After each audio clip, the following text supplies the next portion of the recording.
This is the Master Marketer Show, powered by Proofpoint Marketing. Each week, we explore the mindsets, skill sets, and tool sets the top B2B marketers use to drive results. Gain actionable insights, one masterful, revenue-generating success story at a time. Let's get started.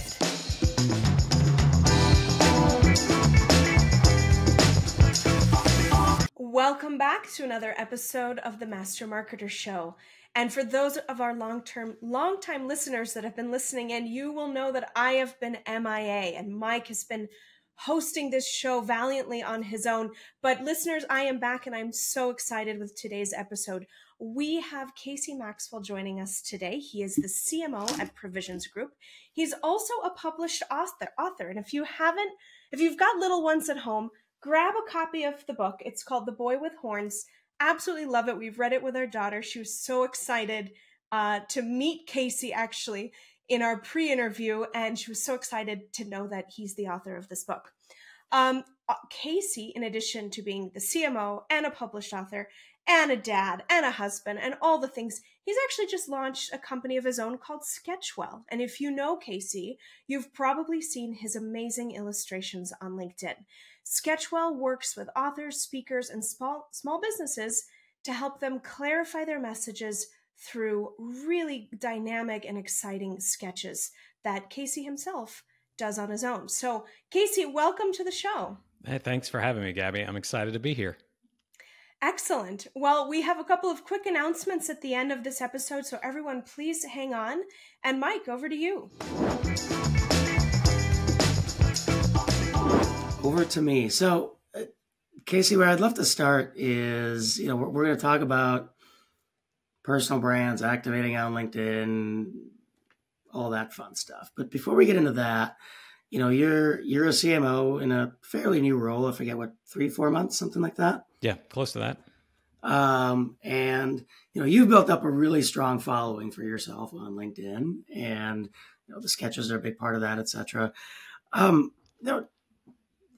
Talk to me about the mindset that you as a leader need to have coming into this new role and trying to get other folks activated. Because I can, I've been there, and I know that some of the thoughts are, well, yeah, this is easy for you. You've got 30,000 followers or whatever it may be.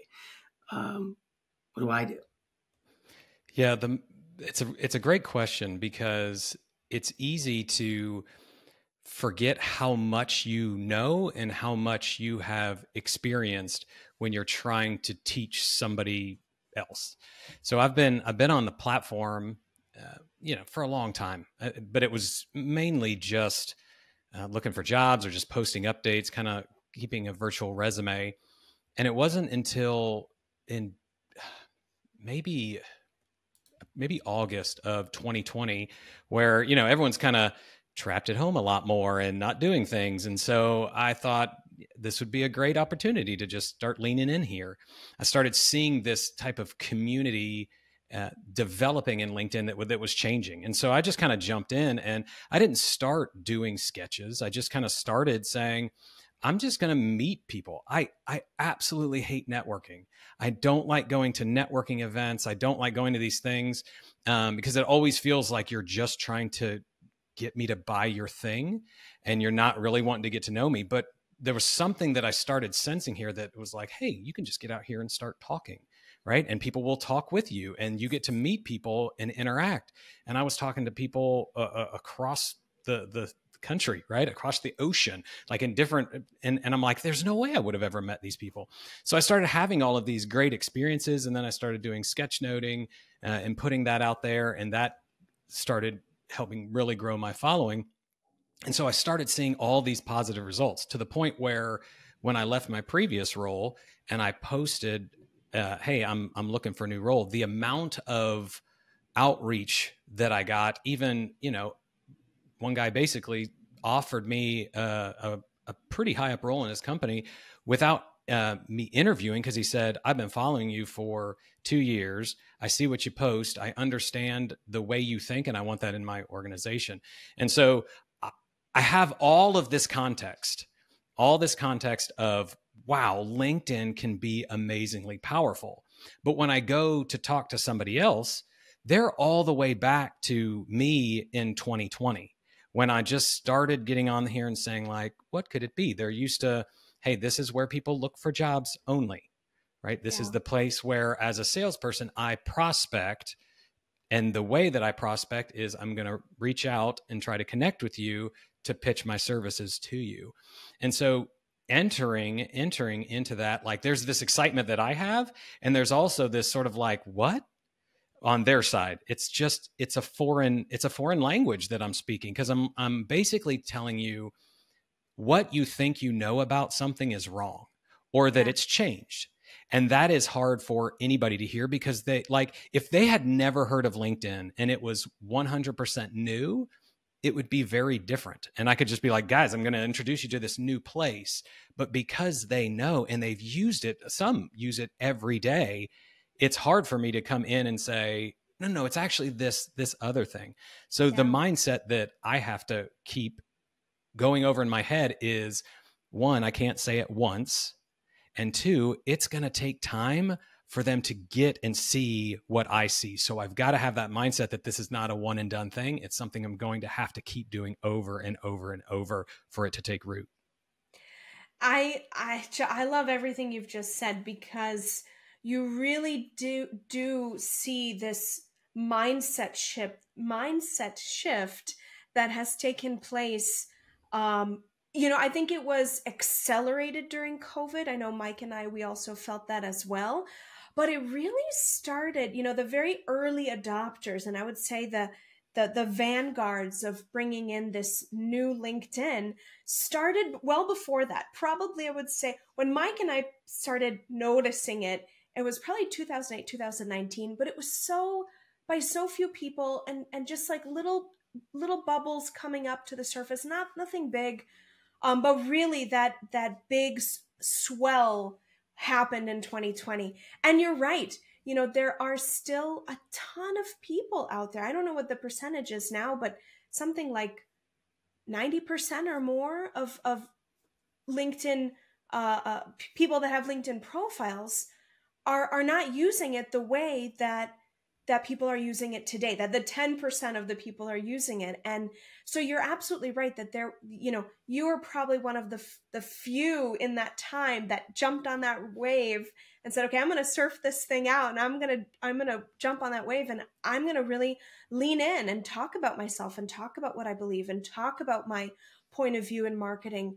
But you're right that for a lot of people, this is foreign. So this mindset that you're talking about, what are some of the you mentioned talking about it and educating them and kind of holding their hand through this. What are some of the mindsets that you've seen on your team, and how are you really helping them to make the switch over to a new mindset around LinkedIn and specifically around using it for sales activities? Yeah. Well, I'm generally an outgoing person. I've kind of always been that. And as I've moved up the ranks in leadership, you're kind of forced to be that outgoing person as you are trying to lead and guide. But I've noticed that there's a lot of people in my company, and just a lot of people that I've interacted with that are not. They love one-on-one. They'll have great conversations one-on-one, and there's a lot of salespeople that are awesome one-on-one, or one in a small group, right? They are just awesome. But you say, hey, I want to put you in front of 20 people. I want to put you in front of 100 people. All of a sudden, it's like, no, thank you. I want to be standing in the back, and then we can do a mix and mingle afterwards where I can do some one-on-one conversations. And some of that is confidence. Some of it is they've just never operated that way. So funny story around that is, so I've got he's a good buddy of mine. We've worked together for about 7 years. We worked together at a previous company. Now we work together at Provisions Group, and he is our VP of advisory. And he is one of the people that we are leaning into as a thought leader for our company, getting out there and helping guide the conversation of what Provisions Group thinks about specific topics. And we had the kickoff meeting. He kind of started posting. He posted 1 or 2 times, and then he got busy. And then, so I put together a meeting, and the meeting invite was LinkedIn like strategy. Like, let's talk about this. And in the description, I said, want to talk about strategies to increase the amount of consistency that happens, the amount of frequency that posting. And so as we start going through the meeting, we're going, and he goes, I think you should have just retitled this meeting, "My CMO thinks I suck at LinkedIn." And I started laughing, and I was like, I don't think you suck at LinkedIn. I'm trying to help you get better. And I was like, but hold on. When he told me the reason why he was not posting is, he's like, I start going down a path, and then I start thinking, well, do I have enough info of this? Like, well, what is this group going to think? And I need to go back, and then I second guess, and then I put it aside and I move on. And that's one thing that's holding me back. And I said, you just got to push through that, man. You're never going to have all the answers. You're never going to have every bit of solid. You're not like putting together a research report, right? This is something you've experienced, that you've seen, that you're just sharing to start a conversation around. Yeah. And so he's like, oh yeah, I should post that my CMO thinks I suck at LinkedIn. I said, you should. I'm like, just post that. And then tell them why I said that you don't. And so he did. He posted, that was his headline, like, my CMO, Kacy Maxwell, thinks I suck at LinkedIn, and that I need to stop being in my head so much. I need to stop worrying about having all the answers or any of this sort of imposter syndrome, anything. And I just need to post it. And the amount of interaction and like comments, reposts, all of that kind of stuff was really big for him, right? From what he is posting previously. And it just had this thing where it's like, now people see the human side of him. They see that he's a guy that is just like everybody else, that has all these doubts, that is not perfect, and it is just trying to figure this thing out. And when people see that, they see the human side, and people like working with humans. And so the more that, whether you're a sales team member or, we have an advisory team that we're really leaning into getting out there, you have to mix in this human side with your business side. So in almost all the posts that I do, I'm giving some sort of like thought, but I'm also often, like, if you read a lot of my leadership posts, the middle section is about how I failed at it, or what I thought what was wrong or something. Because I always want I don't ever want to come off as, I think I know everything about leadership, or that I'm the best leader, or that any of that. It's like, here's a leadership principle that I've learned by doing it wrong. And so adding that in from a sales team member, from customer service, we are a staffing company as well. So our recruiters, people want to work with humans. So getting over that mindset, just get out of your head and get out there and post. Yeah. Yeah. I think you mentioned thinking about it like a conversation. I think that is a key mindset to have. Because if you think about, as you're having a conversation face to face with someone, you're generally not that much in your head thinking, well, shoot, should I not say? I mean, for that matter, how many times do we put our foot in our own mouth in the middle of a conversation, right? Some more than others. I'm one of the ones that probably does it more often than others. But I can attest to that. Yeah, there you go. But it's, thinking about it that way, I think the mindset of reframing it that way, I think, will allow more people to go, oh, well, yeah, I'm not expected to know every little bit. And it's okay if somebody disagrees and whatever.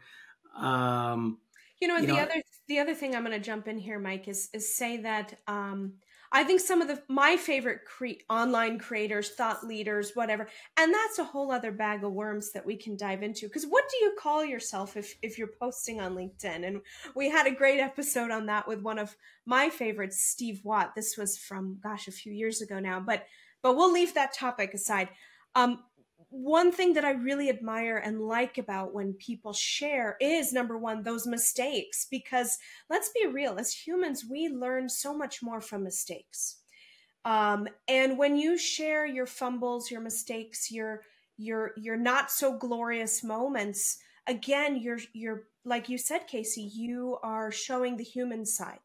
You're not some robotic person on the other side or some untouchable, better than thou entity. You're just a real person sharing your experiences. And the other thing that I think is a big mindset shift, and you've touched on this, is this idea that it doesn't have to be perfect. It just needs to be good enough. And along those lines, what I'm starting to see, because I've been on LinkedIn now long enough to see this happening, is those the hills that people say they're going to die on, that those unalienable truths that some people have shared, they're now backing away from them. They're saying, you know what, in 2020 I said this, but it's come to my attention that actually I need to shift my mind. I need to think about this. And so you're starting, I don't know if you guys have seen that. I have seen that with some of the folks whom I follow, where they swore up and down, like, nope, this is the hill I'm dying on. And then it happens that they're actually, no, they're changing their mind. And that's the beauty of a conversation. That's the beauty of LinkedIn, is that you can change your mind. You can admit that you were wrong, or bring a new piece of dialogue to the conversation, because that's what it is. It's just a big conversation. Exactly. So,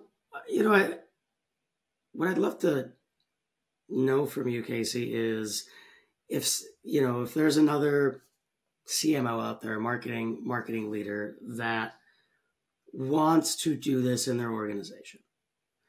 And I'm curious on two different scenarios. One, I think, is going to be easier for you to answer. One, it's going to be much more conjecture, I think. But the easier one would be, okay, this is another CMO just like you, who, similar to you, I should say, who has, a big following that's really kind of figured it out, let's just say. How should they be coming in and putting a program together, if you will? Yeah, that's a great question, because I think that it was funny, Gabby, when you were talking about LinkedIn and people going back on what they're saying.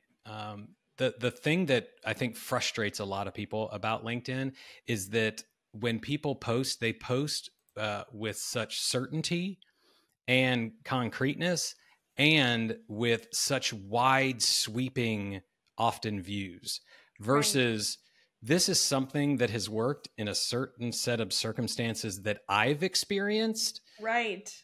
And it may work for you, or it may not work for you. Right. Yes. But you don't want to put that disclaimer on everything. But I've started reading through that lens. I know we're not necessarily still on mindsets, but like the mindset of everything you put out there is true for a certain set of circumstances. So like when I think of what is true and works for me, it's not going to be the same for everybody else.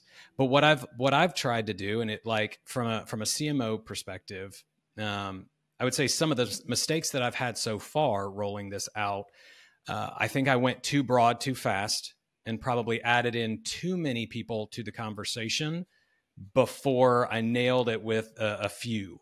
So I'm kind of going back and doubling down with a few specific groups to help get them activated, and then kind of move out from there. I would say if you're going to plan that, so start with a small group, then slowly start to roll that out, get some traction there, then roll it out to the next level and the next level and the next level. And what I mean by that is I came up with 3 roles in our organization. And again, if I would do it again, I would probably label one of them different, and we could talk about that a little bit. But one was thought leader, one was sales team member, and one was human.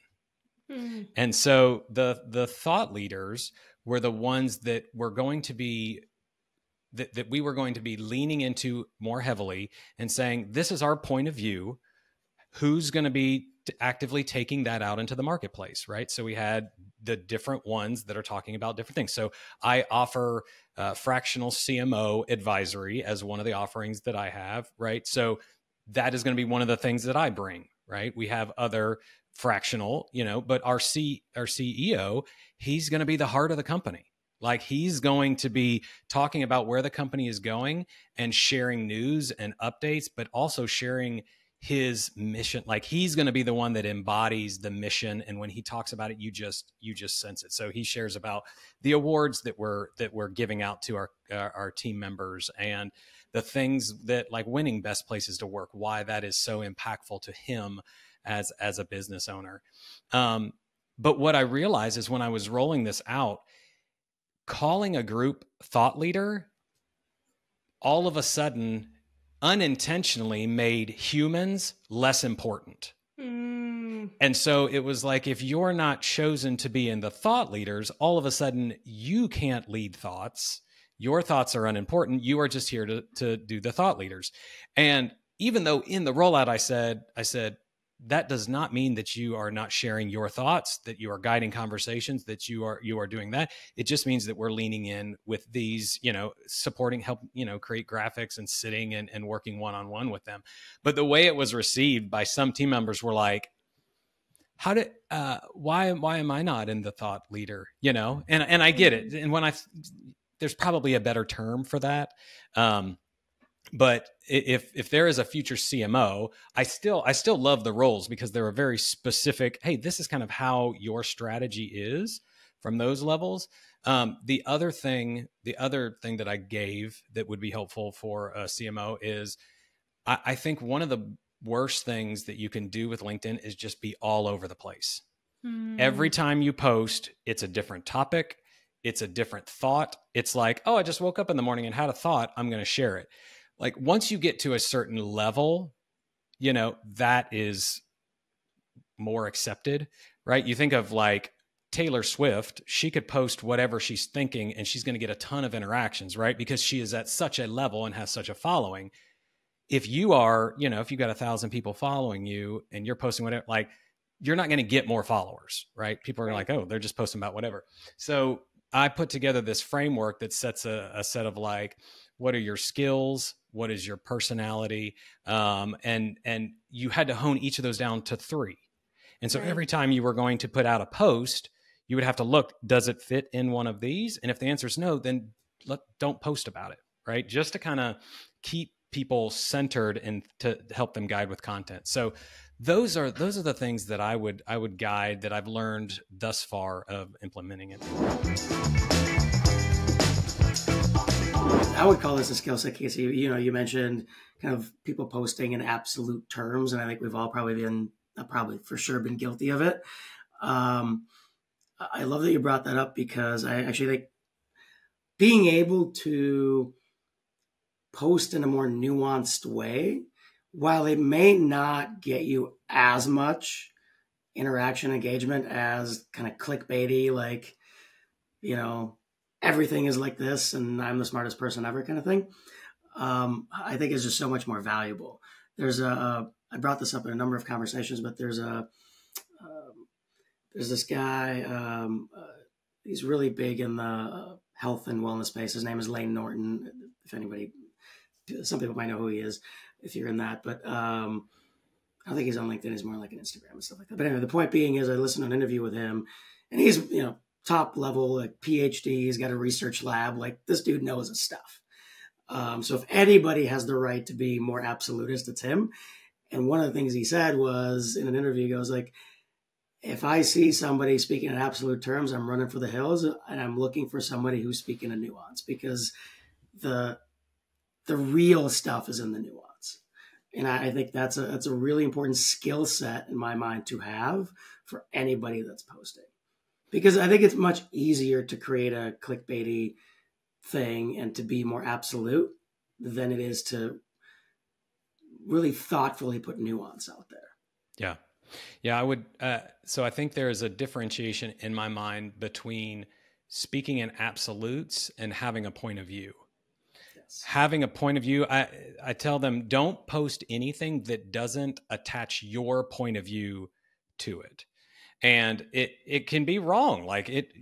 You can be wrong. Your point of view can be wrong, right? But if you don't post a point of view, you're just posting general information that is readily available. You're not necessarily building any authority You're just resharing something that's already out there. And that's what, like, originally people would share like Harvard Business Review so that they'd make you think they read Harvard Business Review, and they never actually read anything beyond the title. And I think people still do that today. Like, I think some of these reposts that they don't add any additional commentary on it, they're like, this is just so good, I want you to see it. Which is fine. I mean, that I love it when people repost my stuff, because that really helps the visibility, but it doesn't help them in any way, right? Reposts are good for me. It's not necessarily good for you. And so what I always say is have a point of view, be confident in your point of view. Like, that's okay. People want to work with people that are confident that the thing that they are doing is what they believe is going to help you. Right? You don't want somebody going, well, hey, like you wouldn't hate like Provisions Group. Nobody would ever come and work with us for consulting if we were like, yeah, I mean, we do consulting, and, you know, sometimes we're able to do good technology work, you know? Yeah. I mean, nobody's going to be like, all right, sign me up, you guys. Right. You know, we got to say, like, we think we do the best work because we care about you as a person. We care about you as an organization. Our CEO, the reason he started this company is because he wants to help people win at work. And the current way we're doing that is through technology. And so, like, they want to know that, they want that confidence. But then say, like, we are the only IT consulting company that could do this job. That's a lie, you know, and that's so grandiose that people aren't going to buy that anywhere. But anyway, come in with a point of view, come in with confidence, but don't fall to absolutism in everything you post. Yeah, exactly. I mean, for me, I obviously talk a lot about our relationship, like growth framework and all that stuff, but I always, I should say always, but a lot of the time I'll add a nuance around it in terms of, well, it might not be for you. Here's where it fits. Here's where it doesn't. Here's sort of the life cycle of the organization where it really does make sense. And while you could apply concepts here, you don't technically need, all this kind of stuff. So it's the same thing. Kacy, one quick question on skill sets before we move on to tool sets. It sounds like, you assembled a small coalition from within the organization, a lot of different roles and leaderships and individual contributors, so kind of a small coalition. And I love that you taught everyone or gave everyone a framework to say, okay, here's how you're going to center your content around this criteria, and this is how you're going to check if this is the right criteria for you to be posting. But did you find that among this coalition there were some skill sets that you needed to work on? And if so, what were some of those skills that you needed to coach? Yeah, there's certain just nuances of LinkedIn that you've just learned over time, right? How you format the post is a skill set that is something that most people just type, and then it's just this big block of text that people don't read. So there's a skill set of hey, you need to put a space in between the sentences. It makes it easy. You need to throw some like 1, 2, 3 bullets in there. That's a skill set just of formulating. I gave them rough frameworks on how to like focus on that first sentence. That is your hook. That's your main idea. And you'll see LinkedIn influencers out there saying like, this is how to construct the most perfect post ever. I mean, I gave pieces of that because sometimes it works and sometimes it doesn't.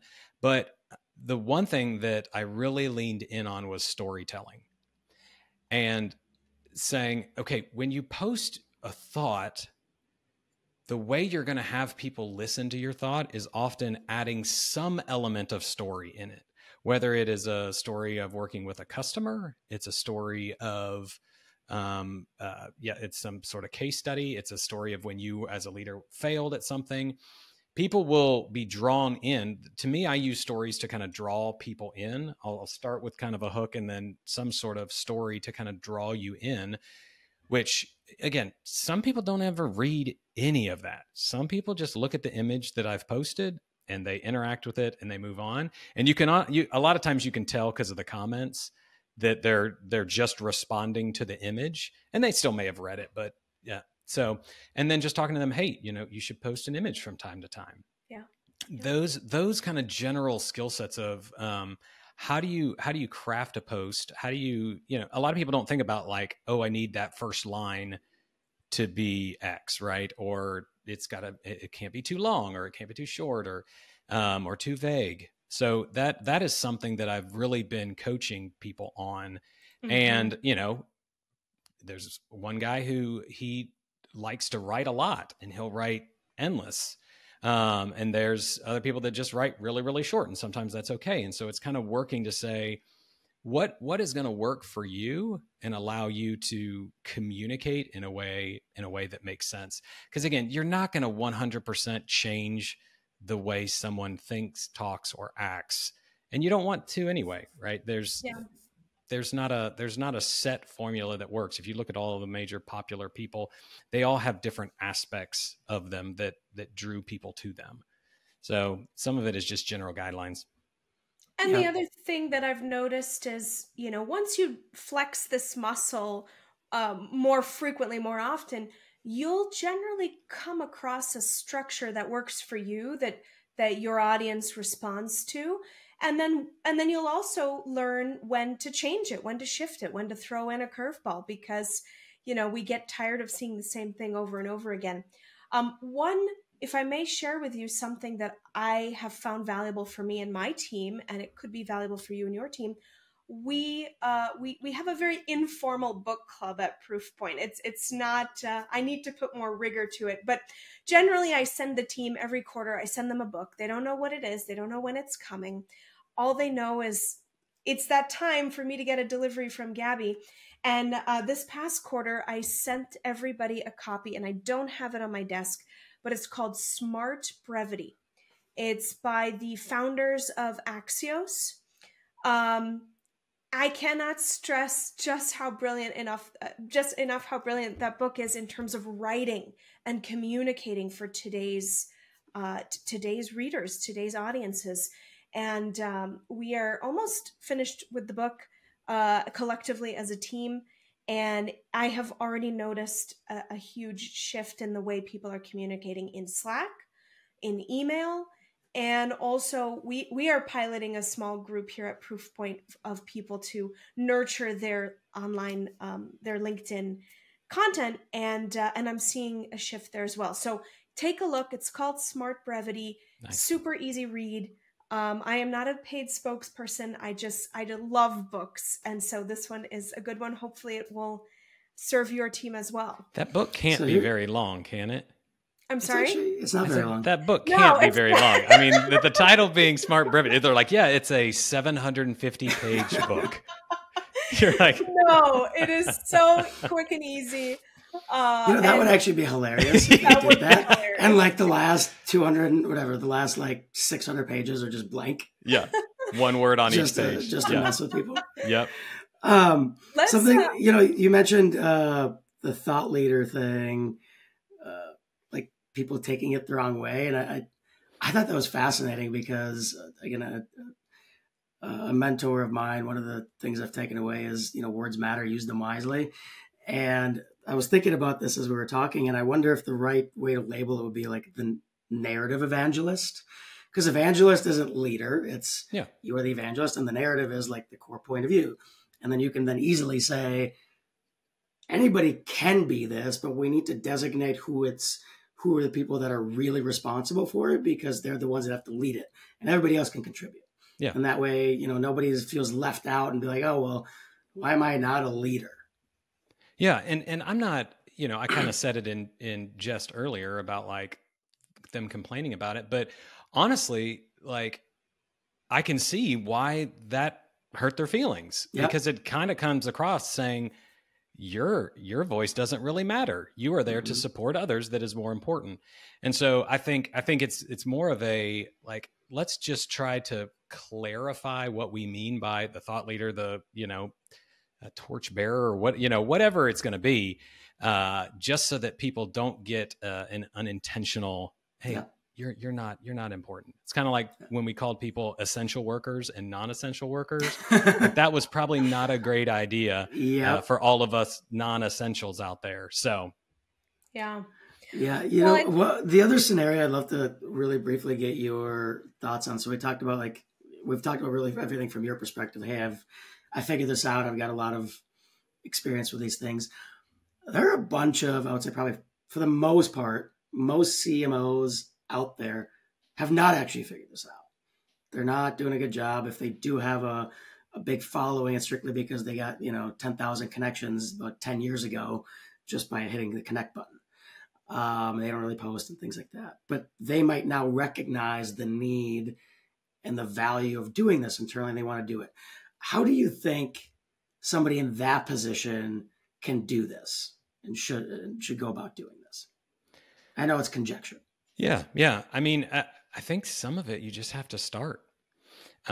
Most people that I see, especially regardless of whether you're a CMO or any other thing, they usually start with, I'm going to tell you everything about marketing or whatever industry you're in. And that's all they post about.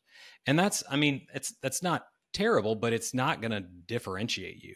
Like if I only talked about marketing, I would be like most of the other CMOs out there. And there's a lot of other CMOs that are much more popular than I am.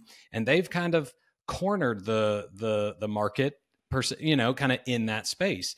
And so when I started, I wasn't a CMO at the time, but I was like, I kind of tried it. I tried a little bit posting about marketing. And so now I weave marketing into my content, but it's less about marketing and it's more about clarifying your message, because that makes a lot of sense for me. Right. And one of the advisory services that I offer is helping people walk through a message clarifying exercise. It's a 3-phase process. And so me talking about that makes sense for who I am as a CMO. Plus it highlights a service that I'm offering. And a lot of CMOs are not kind of in the same spot as me, because they are just, their only role is a CMO for a specific company, right? And they're looking to build that pipeline and they're focused there. I've got this weird sort of dual role where, I am doing that, but I'm also advisory for other clients. So that it has its own set of challenges and it's interesting. But I mean, if a CMO is out there or anybody that is out there just needs to start posting, and you're going to see what's resonating, what's not.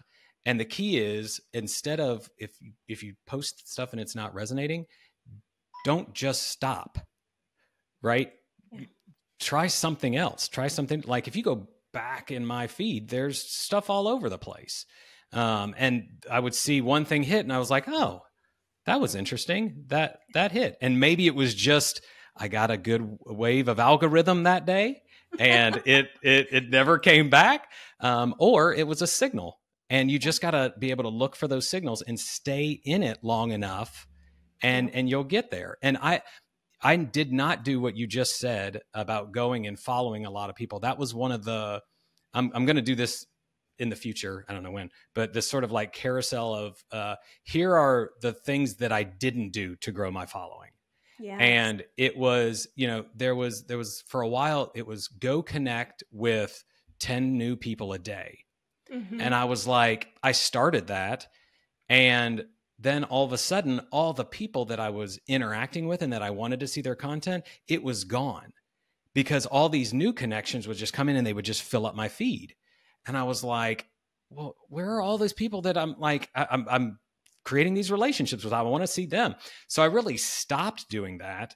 And I just started engaging more. So it was, yes, I was posting and yes, replying to comments and doing that, but I started engaging with other people's posts. More people would see that, more people would follow me. So like, I have probably less followers than a lot of people, but if you look at my engagement rate, it's higher because a lot of those people have chosen to follow me. They didn't just connect with me because I sent a request. So there's a bunch of different ways to go about it. This is just the way that I've built it. All right. Well, it's interesting that you bring that up.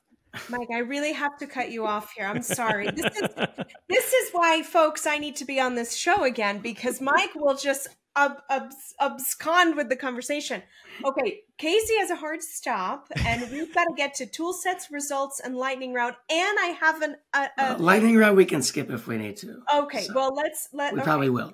I love this combination. Can we I want to watch more of this show.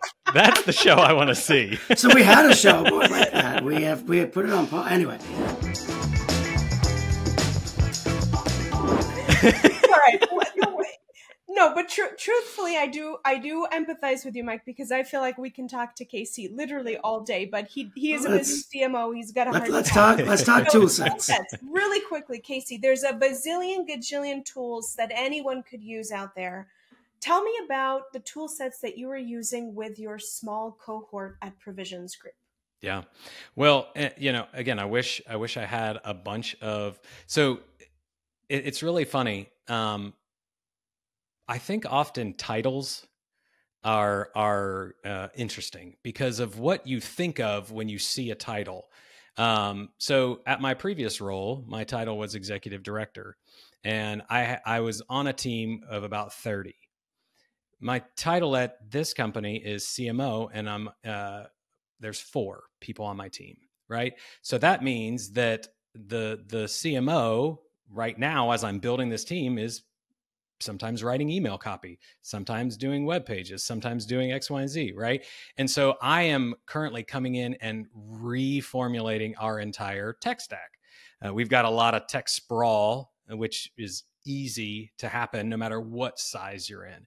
And so I'm coming in and I'm consolidating all of our technology. And so we were using Hootsuite for our overall posting. We're moving away from that. But honestly, we're just using LinkedIn. Now, the new platform that we're going to, we're moving to HubSpot, and we are going to be using that to begin tracking analytics so that we can tie in and we can do some of that stuff in there. But a lot of it is we are just trying to get in and start to see some traction. So I'm having them post directly into the platform. We are sitting down and looking at it because, again, I don't have an endless budget. And when I think of what tools do I need, I think so many times that people think a tool solves a problem. Mm-hmm. And you're like, no, not always. Us moving, us consolidating all our tech, that's going to help solve a problem, but that's not going to solve all of our problems with pipeline or, growing X, Y, and Z. So I'm trying to right now more get them in the habit of posting and going in and commenting. And then we're like manually looking at leads. Mm-hmm. So we are talking about, hey, what happened? Some of them come through Calendly or these other link, those type of things, or some come to the website and fill out a lead form and they'll reference, we saw it on LinkedIn, but a lot of times it's just, oh, hey, I had 6 DMs yesterday and we're talking, I'm having conversations with them. Right. Yeah. And, you talk about performance. One of my guys, I think he had 12 likes on a post and a couple comments and a lead. Right. So it does not matter because I had a post that went super viral, right? Like 5,000 and all this kind of stuff, 0 leads. And so like those, you get so caught up on these numbers and followers. And, I think he's got like 1,500 followers. He doesn't have 15,000, 20,000, 30,000. Like you chase those things because that's where you think, oh, that's when we're going to start getting an impact. But it's not. It will scale to that if you do it the right way. But honestly, from a tool set, just get in and start using the platform as it's intended. And then we'll figure out all the other stuff, like Shield Analytics and Salesforce Navigator. Those are things that are part of our ecosystem. But a lot of it is really just getting out there and doing the dirty work. I will say one tool that you mentioned earlier but I think is worthy of a mention right now is that framework that you built for your team. What am I good at? Where are my skills? Where are my expertise? What's my personality? I don't know the full framework. Is that something you might be able to share with our listeners? Yeah, we can put that out there. I got it from I don't even know where I got it, but I modified it so that it made sense more for our team. So yeah. I'm happy to share that. The best, I think honestly, the best part of that is the personality. Right. Like what do you want people to know about your personality? And so one of mine, I put humor or funny. Like I want people to think I'm funny. But if you look at a lot of my posts aren't funny, but my comments are. And so I put a lot of my humor into the comments because I'm a very like talky humor guy. Like that's where my jokes are, and timing and that. Typing it out sometimes, because I'm sarcastic, it can be read as, oh, this guy is serious and he is a jerk. And I'm like, no, if you would have seen my face, you would have laughed. It was funny. I wasn't serious, you know? So yeah, like the personality side, like you want people to know who you are. Cause again, it's the human, and people buy from humans. So how do you want to be perceived? Yeah. And I know we already talked about mindsets, but what something you just mentioned, I think, is another really important one, which is that follower count doesn't really matter as much as people think. And it's, I think, an important thing to really get in the individual's heads is like, why are you doing this? What is your objective? Because I think a lot of time people will look at, let's take our industry, marketing. People will look at like the Dave Gerhardts of the world or whatever. And it's like, well, unless you are trying to build a solopreneur brand where follower count matters, that's not like, you shouldn't be emulating. Not saying you can't learn anything from him. Well, Mike is only saying this because I have 2x the number of followers that he has. Just saying. She also connects with more people than I anyway. You wanted more of this, Kacy. Here it is. So good. 50th episode. Quick. Yeah. Oh, yes, I have to get to the... Okay, so unfortunately, listeners, it doesn't seem like we will have our lightning round. Maybe we'll have Kacy squeeze in a lightning round later. You did share, which I appreciated, you shared both tool sets and some of the results. I know that the cohort that you've built is still early days. You know, it's still a work in progress, but you've already shared with us that, leads are coming in. Dialogue is happening. DMs are happening. So in case there's anyone listening today that is still on the fence about whether or not it makes sense to invest in LinkedIn, let this be just another proof point for you that it is worth it. Quickly, my announcements to everyone that has listened to this phenomenal show. This is our 50th episode. Woo! We are so excited. And thank you, Kacy, for being our 50th guest and our 50th conversation. I want to let everyone know that there will be a very awesome, you don't want to miss this giveaway on LinkedIn. For those that follow Proofpoint and follow me, you know that I love gifting. You know that gifting is a big part of our culture. And Kacy has generously offered to give us one of his signed copies of The Boy with Horns. So that would be one of the fabulous gifts. And just to wrap this up, because I know, Kacy, you've got a hard stop. Thank you for being part of this show. Thank you for being our 50th guest and sharing such valuable information. I do empathize with Mike because I know that we both have so many things we want to chat about with you. For our listeners out there, how can they get a hold of you? Well, the best way, I mean, we've been talking about it the whole episode, is LinkedIn. That's where I spend the most time and interact. You can also go to sketchwell.com. That's where I post regular blog updates. I've got an email newsletter, and it's just how do you take complex messages and make them simple with sketched out visuals. And then you can go, this is just kind of if there's anybody out there that wants to write a book, a kid's book, you can go to theboywithhorns.com. And that has, I blogged through my entire process of how I, from just the idea to writing the manuscript to choosing a publisher to doing all of that. So you can go there and get all that information. Again, just my point of view, and read the last one, because it's like, here are the things that I would have done differently if I do it again. So those are the places. Awesome. Kacy, thank you so much. We enjoyed the conversation, and we're excited to continue it soon here. And maybe a part 2 is in the works. Maybe a part 2, right? We'd love to have you back at some point and understand, okay, from this cohort, what were some of the results, what were some of the learnings, and how are you now driving this throughout the organization? So keep that in mind for a part 2. Well, I feel like it would have to be the 100th episode. Like just let's just bookend it. Yeah. Every 50, you bring me back. I love that. That's a great idea. I love that. Kacy, thank you so much. And to our listeners, thank you for listening to the Master Marketer Show and helping us get to this milestone. And we'll be back next week with another phenomenal episode. Thanks for joining us on another episode of the Master Marketer Show.